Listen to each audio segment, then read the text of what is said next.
À 9h35, c'est l'heure du face-à-face avec deux acteurs de marché ce matin. Claudia Panseri, responsable de la stratégie d'investissement de la banque privée UBS en France. Bonjour Claudia Panseri, merci de nous accompagner. Vous êtes accompagné de Stéphane Lévy qui est stratégie chez Irivest IM. Bonjour Stéphane. Bonjour. Merci à tous les deux d'être là ce matin dans ce contexte un petit peu particulier. On a des marchés qui sont un petit peu perdus, un petit peu chamboulés. Hier, on a vu Wall Street céder quasiment 2%. C'était la pire séance depuis début octobre. Alors certes, il n'y avait pas de séance lundi, mais ça y est, c'est le retour de la volatilité, Claudia Panseri. On oublie un petit peu les records et puis on se dirige où l'on peut, j'ai envie de dire, notamment sur l'once d'or. Je le disais en préambule, on est déjà sur un gain de 10% là, sur l'once d'or depuis le début de l'année. C'est quand même assez symptomatique. Alors, je pense que la volatilité en début d'année, c'est plutôt normal. On a eu en ligne droite en fin d'année et puis en début d'année qui était extrêmement bien orienté. Donc, on a aujourd'hui des nouvelles qui sont, mais un tout petit peu de volatilité liée à l'environnement géopolitique, à l'imposition des droits des douanes qui n'est pas encore certain. Mais je pense que l'environnement macroéconomique reste toujours bien orienté. On a des chiffres, que ce soit aux États-Unis ou que ce soit en Europe, qui sont toujours positifs. Ça prend un tout petit peu à la hausse, même à des niveaux, je dirais, que ce soit les ventes des détails en fin d'année ou que ce soit des indicateurs avancés. L'économie se porte bien. Et donc là, on a un peu de surprise. On a commencé avec le Venezuela, puis l'Iran et puis le Groenland maintenant. Et c'est vrai que ça mène un tout petit peu les actions à corriger et les actifs, je dirais, défensifs à bien performer. On parle de l'or, mais on a eu le franc suisse s'est apprécié. On a des secteurs qui n'ont rien fait l'année dernière, comme la consommation non cyclique qui se réveille ce début d'année. Donc, je pense que c'est vraiment l'opportunité pour essayer de réduire la concentration de son portefeuille et puis chercher les actifs qui peuvent bien faire dans un environnement un peu plus volatile. Mais ce sont des actifs qui ont déjà bien performé. Quand on regarde les valeurs défensives, les utilities, c'était déjà les secteurs phares de 2025. On voit que c'est à nouveau le cas en 2026. C'est pas évident quand même aujourd'hui de se positionner sur certains secteurs et puis savoir quels sont les secteurs qui peuvent plus ou moins performer, surperformer dans ce contexte. Alors, on est encore en début d'année. Le secteur des utilities, la performance a été liée à l'intelligence artificielle, plus qu'au secteur défensif. Quand je vois les secteurs défensifs, pour moi, ça reste à la consommation non cyclique, le secteur pharmaceutique qui s'est réveillé seulement en fin d'année. Donc, il y a encore parmi certains secteurs une certaine valorisation qui est plutôt attrayante. Alors, il faut après être au sein d'une allocation très bien diversifiée. L'or joue toujours son atout. Les classes d'actifs qui aujourd'hui jouent un peu moins l'atout, c'est peut-être les bons du Trésor américain. On voit les réactions hier des rendements obligataires qui sont plutôt à la hausse et pas à la baisse. Donc là, c'est quelque chose qu'on a bien alerté les investisseurs en disant faites attention, les actifs diversifiants et les actifs défensifs ne sont plus les actifs traditionnels. Dans le sens qu'aujourd'hui, il y a une certaine inquiétude par rapport à l'évolution de la dette aux États-Unis, par rapport à la politique commerciale et au risque d'inflation suite à la politique commerciale. Et donc, on a une tension sur la partie longue de la Cour des taux américaine. Claudia Panseri signalait le cas du Venezuela, de l'Iran. Ça nous paraît déjà très loin. Aujourd'hui, Stéphane Lévy, c'est vrai que l'actualité est tellement forte qu'on a aujourd'hui un focus qui est fait sur Donald Trump et une actualité en chasse une autre. Et aujourd'hui, l'actualité, c'est Donald Trump. Alors bon, il devait prendre la parole à 14h30. Air Force One a eu un problème. L'avion a fait demi-tour. Finalement, ça sera plutôt aux alentours de 17h30, 18h. Et ça se voit bien ce matin en Europe. Les indices ne font rien. Bref, les marchés ne regardent qu'une seule chose aujourd'hui, Stéphane Lévy, c'est Trump. Oui, c'est clairement le principal événement de la journée. On commence à avoir l'habitude. Alors, on avait une année, vous l'avez mentionné, Claudia, 2025 extrêmement agitée. On pensait presque avoir tout vu. Et 2026 démarre encore plus fort. Donc, on a une succession d'événements qui est absolument incroyable. On a commencé l'année que depuis 3 semaines.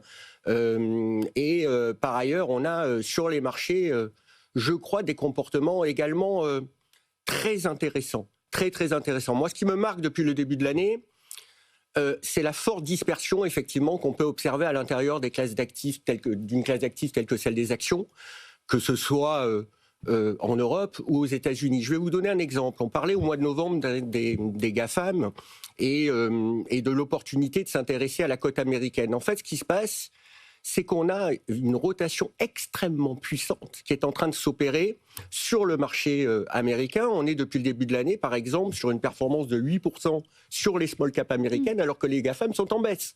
Elles sont à moins 2. On a 10 points d'écart depuis le début de l'année en faveur de ces petites et moyennes valeurs américaines dont on avait plutôt mis en avant l'intérêt dans ce contexte, je dirais, de polarisation des valorisations aux États-Unis. Et je crois que dans un contexte qui est quand même assez incertain, dans lequel la croissance mondiale est menacée, il n'est pas complètement aberrant de penser que ce phénomène de normalisation fondamentale sera une des grandes thématiques de l'année pour les investisseurs américains. Et ça, c'est, je crois, une excellente nouvelle pour les gérants actifs que nous sommes. En Europe, la donne est un peu différente. La normalisation fondamentale, elle s'est faite l'an dernier. On est arrivé quelque part à faire converger les différents segments du marché européen vers leurs standards de valorisation historique.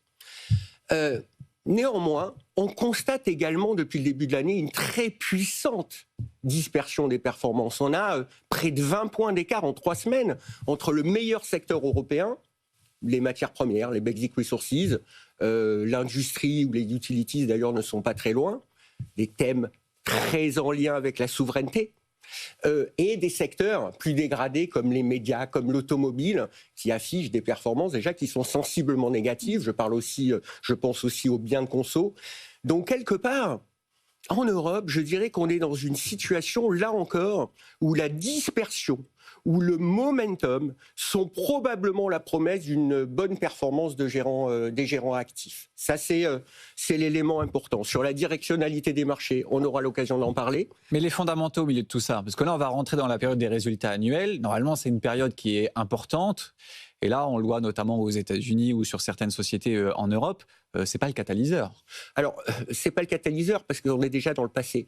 Les publications, par essence même, c'est le bilan de ce qui s'est passé dans le passé. Et comme on sait, les marchés sont plutôt dans la projection et on comprend dans le contexte géopolitique, politique actuel que ce soit le cas. Les résultats vont être bons. Sans aucun doute.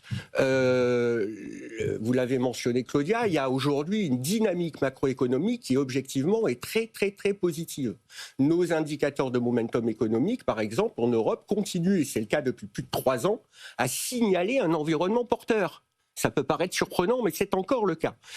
Donc il y a eu des révisions assez sensibles de l'ordre de 20 centimes des croissances du PIB prévues pour cette année, pour l'année prochaine, en l'espace de simplement 4 mois. Donc je ne suis pas très très inquiet sur les publications. Et on commence un peu à s'y habituer dans je dirais, cet environnement politique et géopolitique changeant. Ce qui sera, je crois, le plus important, c'est évidemment d'écouter très attentivement la communication des entreprises. Alors, peut-être un point, je pense que ce qui est très important aussi, c'est le fait que l'imposition des droits des douanes, qui est souvent un impact sur les marchés, l'année dernière n'a pas eu d'impact macroéconomique, ce qui fait qu'aujourd'hui, sur la menace, la réaction des marchés n'est pas aussi négative qu'on a vu l'année dernière. Par contre, si je reviens sur un point, je pense que c'est particulièrement important parce que moi, ma lecture du marché est un peu différente. Cette performance des petites capitalisations américaines m'inquiète un tout petit peu parce que nous ne sommes pas au début du cycle. Et nous sommes plutôt à la fin de la baisse des taux d'intérêt.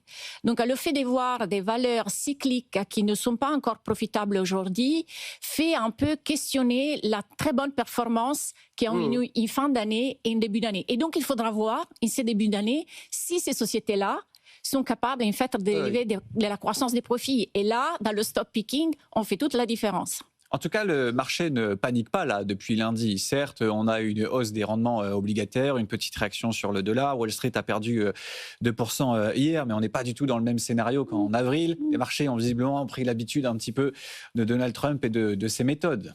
Oui, parce qu'effectivement, on a vu l'année dernière que l'impact final, que ce soit sur l'inflation, que ce soit sur la croissance, je dirais, n'est pas très important.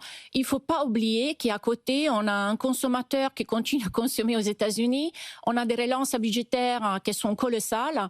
On a une relance. Est-ce que ça peut durer, ça, les relances budgétaires? Parce que aux États-Unis, au moins jusqu'à la fin de l'année, c'est certain. Après, on a des élections des mi-mandats. En Europe, notamment pour les pays du Sud, on voit notamment que pour l'Italie, la croissance ne sera plus la même. Non, mais par contre, on a l'Allemagne qui reprend le relais. Donc, en fait, c'est une promesse.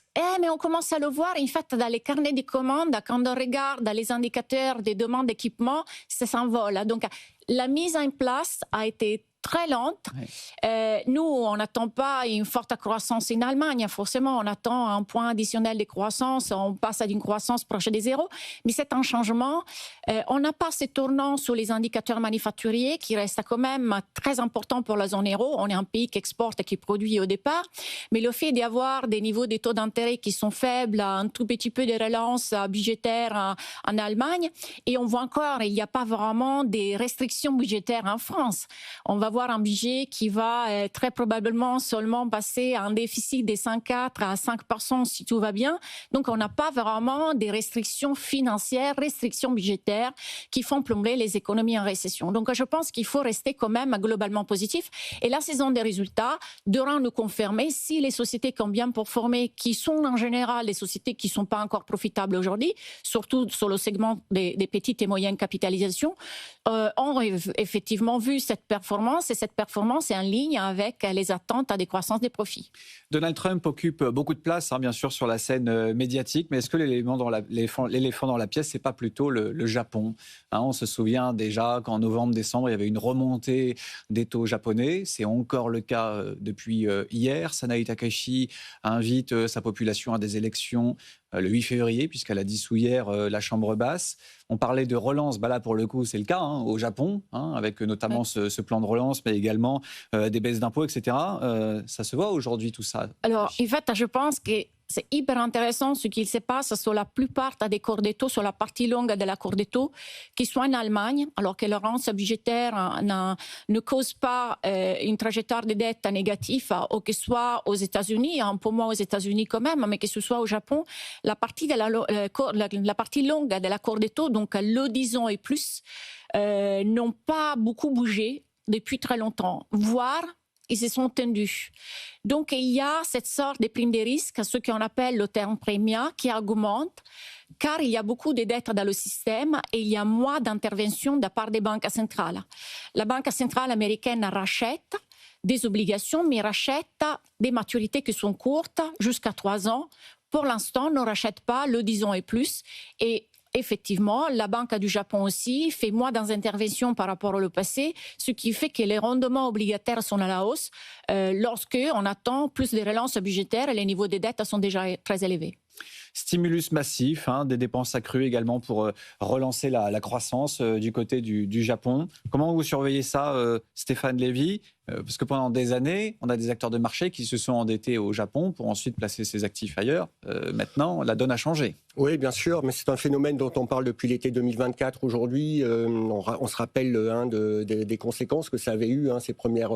Pour le yen. Oui, ces premiers frimas qu'on avait eu sur les tensions obligataires au Japon. Moi, je ne suis pas spécialement inquiet sur le débouclement des carry trades, ce genre de choses. Je pense que les choses se sont faites assez progressivement et que globalement, la pontification de la courbe est une thématique qui est partagée dans beaucoup de géographies.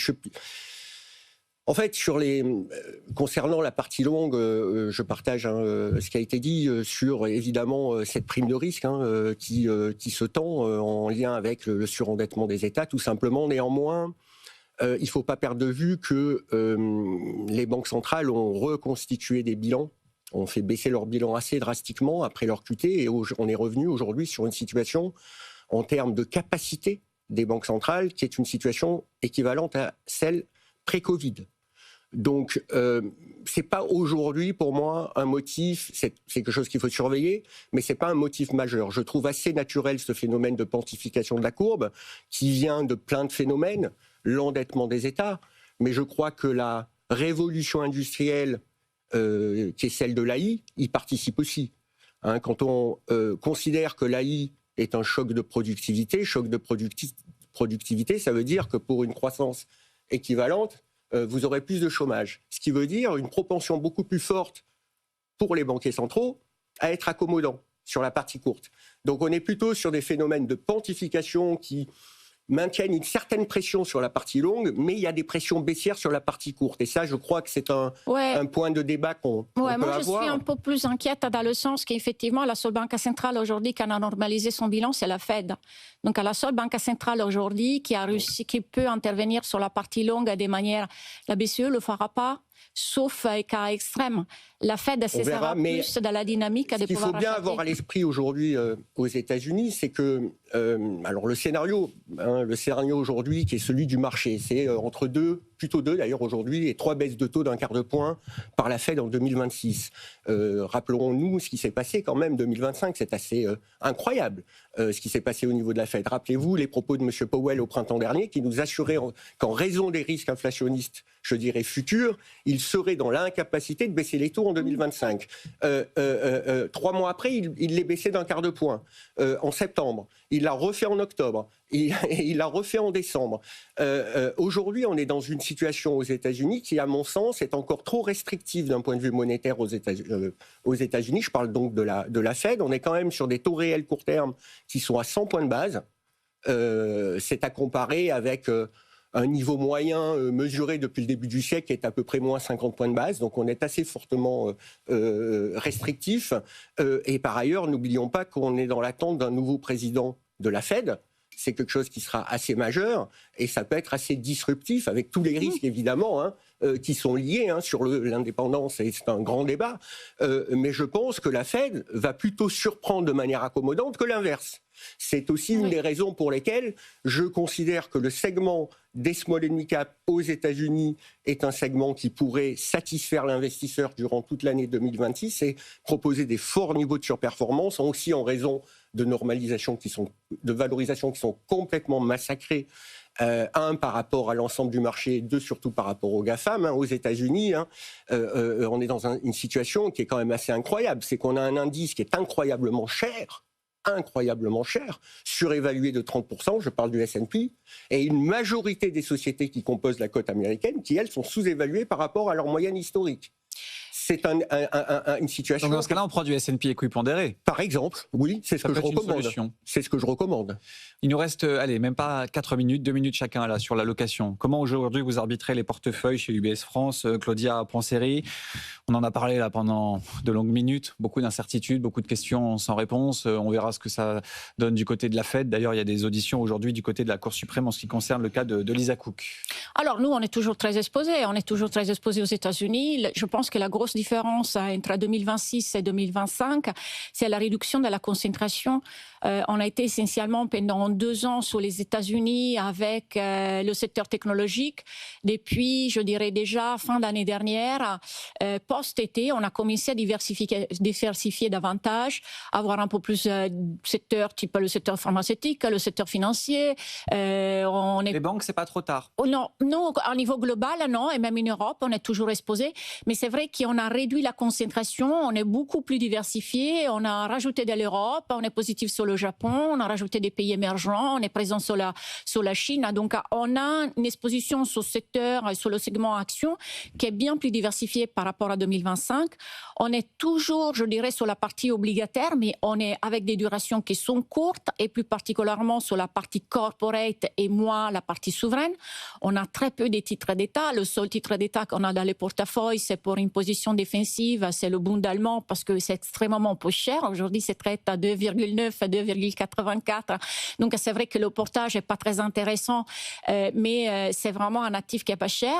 On a rajouté l'année dernière, en fin d'année dernière, les matières premières. On était déjà sur l'or depuis 2 ans. On garde l'or même après l'envolée, mais on a dans les portefeuilles des matières premières, des cuivres, de l'aluminium, de l'argent. Donc, on a une exposition d'allocation aujourd'hui qui est bien plus diversifiée. Et je dirais, on rajoute à des actifs alternatifs quand c'est possible, et plus particulièrement des hedge funds qui sont décorrélés par rapport au reste du marché et qui en général performent bien, même si la partie longue de la courbe des taux s'emballe un tout petit peu. La diversification, c'est la clé également chez Erivest? Oui, chez Erivest IM, comme vous savez, nous sommes des gérants actifs d'actions. On a un mode de gestion qui est un mode purement algorithmique. On fait du momentum et on est finalement assez satisfait du contexte parce qu'on pense que le momentum est clairement aujourd'hui dispose d'un positionnement attractif et nous paraît parfaitement calibré pour ce type d'environnement. Ce que je lis en creux, c'est quand on parle de diversification, c'est clairement qu'on adopte quand même un biais un peu plus prudent et je crois que c'est tout à fait sain, légitime. Il y a une forme de phénomène de satiété chez l'investisseur. Il faut être conscient d'une chose, c'est qu'on a quand même, aujourd'hui, on a quand même bénéficié d'un rallye boursier assez rare, assez long. On grimpe en Europe, je dirais, depuis l'automne 2022, 6 mois après l'invasion de l'Ukraine, quasiment en ligne droite. On a pris 70%. Certains secteurs, tels que les banques, ont fait des parcours absolument stratosphériques. Depuis 2020, l'Eurostoxx Bank, c'est x7. Donc je crois qu'on est sur une classe d'actifs qui a besoin de moments de respiration. Je ne vois pas beaucoup de risques à la baisse à ce stade, malgré le news flow hyper anxiogène. Mais je ne vois pas non plus un énorme catalyseur à la hausse pour cette année 2026. Et je continue de penser, c'est un peu ce que je disais au début de notre échange, qu'il y a en revanche beaucoup d'espoir sur la capacité de faire de la valeur relative. Le momentum et je crois, le comportement des petites et moyennes valeurs qui me semble bien positionné des deux côtés de l'Atlantique pour 2026. Merci beaucoup à tous les deux de nous avoir accompagnés ce matin. Stéphane Lévy, donc stratégiste chez Irivest IM, et Claudia Pansieri, responsable de la stratégie d'investissement de la banque privée UBS France. Le CAC 40, après 7 séances dans le rouge, est sur un zéro pointé, sur le même niveau qu'hier soir, à 8059 points, bien sûr, dans l'attente de la prise de parole de Donald Trump. Ça sera ce soir aux alentours de 17h30, 18h depuis Davos, afin bien sûr d'avoir peut-être des éléments supplémentaires sur ses intentions concernant bien sûr ces menaces de droits de douane et sur ses intentions en ce qui concerne le Groenland.